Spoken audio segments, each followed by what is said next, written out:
Hello everybody and welcome back to the channel. My name is Brianna and this is 4 Paws in a Book. I make book and lifestyle related content, so if that's something that you're interested in, make sure that you hit that subscribe button down below. Today we're going to be talking a little bit about the romance genre.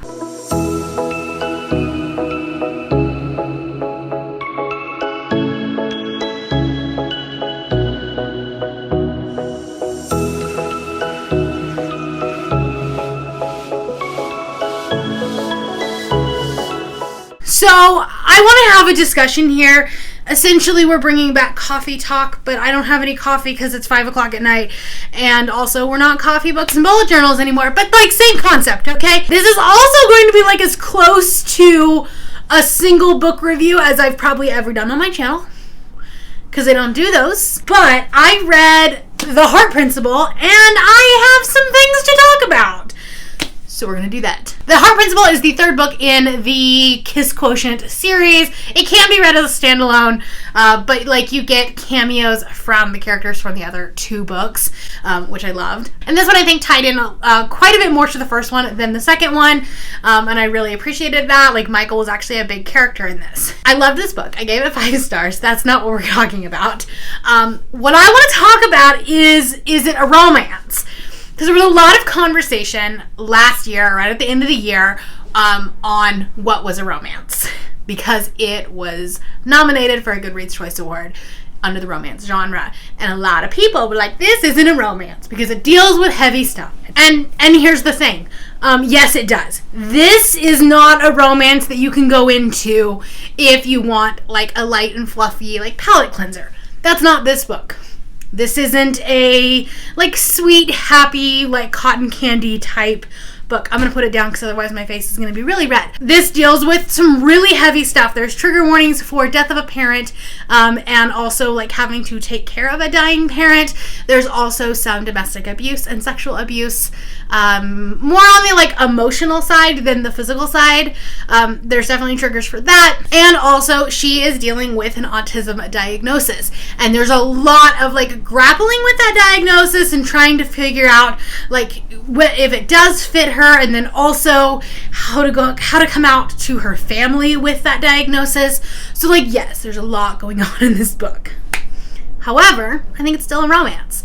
And that is a hill I'm going to die on today. So I asked Twitter about this, and I got a lot of variety of answers. Some of them being if the romance is the central plot, then it's a romance. But if the self-discovery is the central plot, then it's a contemporary fiction or a women's fiction.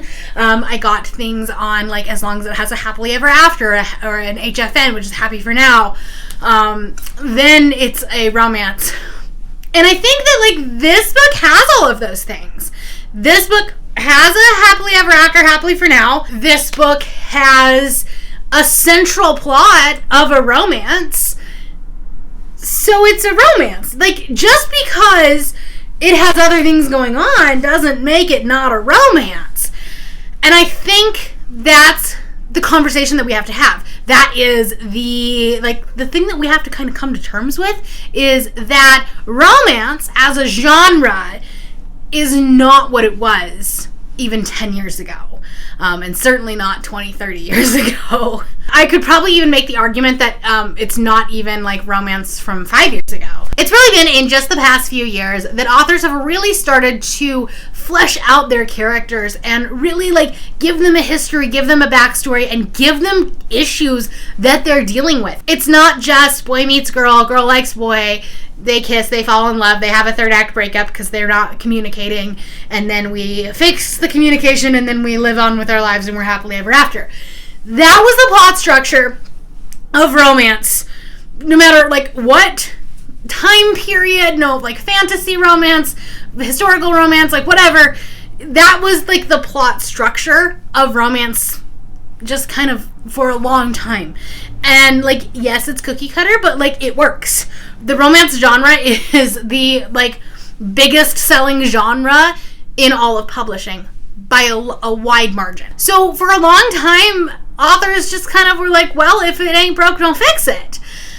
And then we started having authors kind of come out of that shell, by creating heroines that were not your size 2 cis white girls, or your broody alpha males.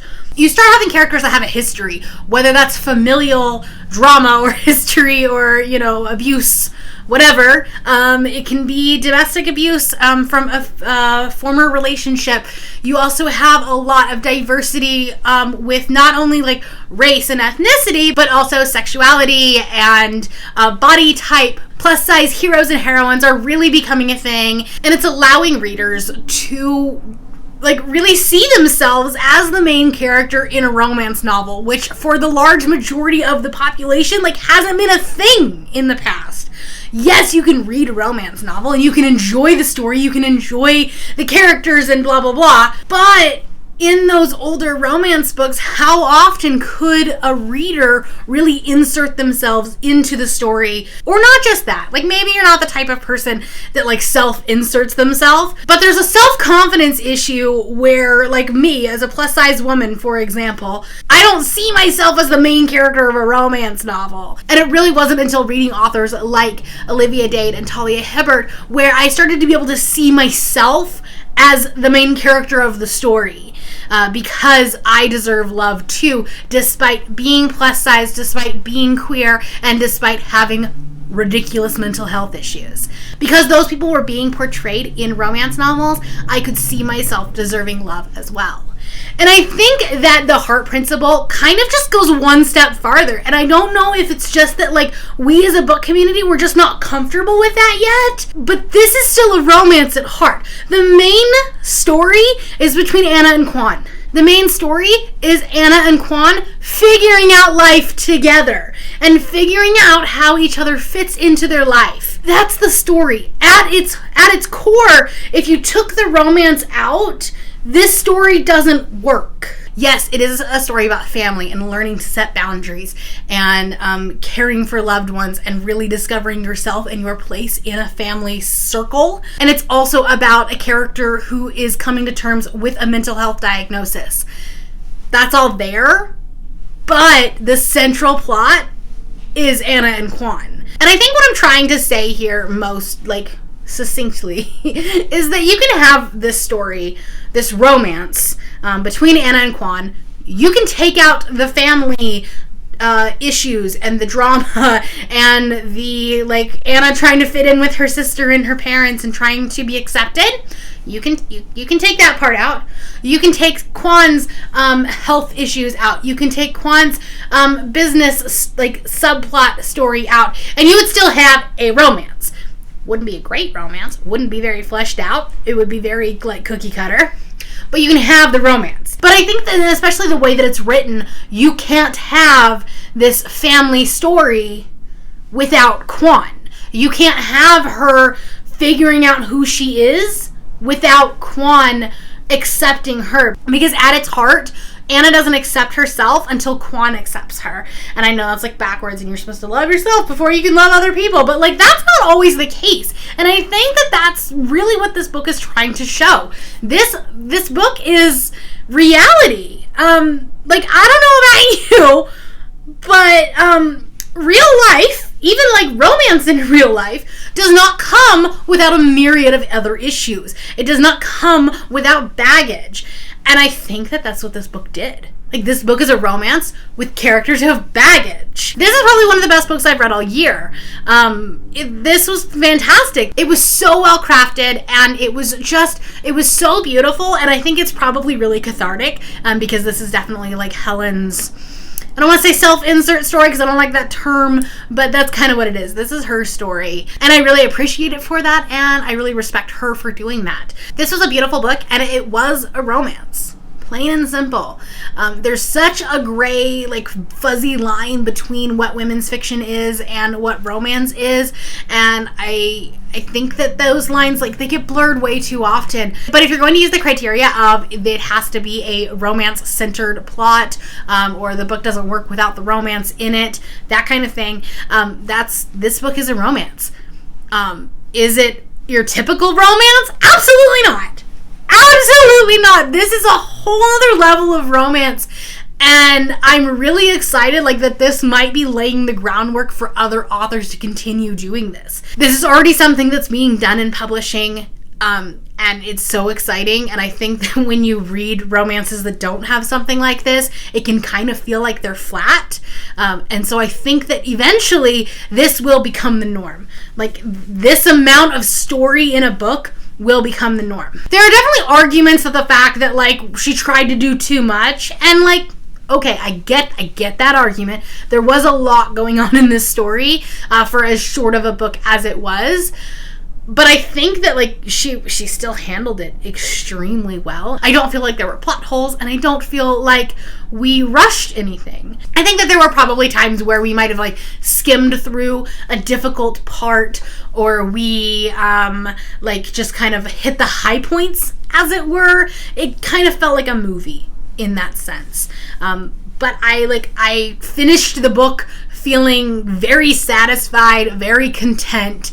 It was a good book. Like I said before, there are definitely trigger warnings for this book, so please be careful. Being the caretaker for a dying parent is definitely a big one, so if that is something that's personally triggering to you, I definitely don't recommend you going into this if you're not in a great headspace, because it was, like, very raw and very personal and intimate. There were, like, very specific scenes and you know, dialogue and thought processes and things like that. So, like, please be careful with that, as well as some, like, emotional abuse from previous partners. So know that going into it. You're in Anna's head a lot, and it's not a comfortable place to be.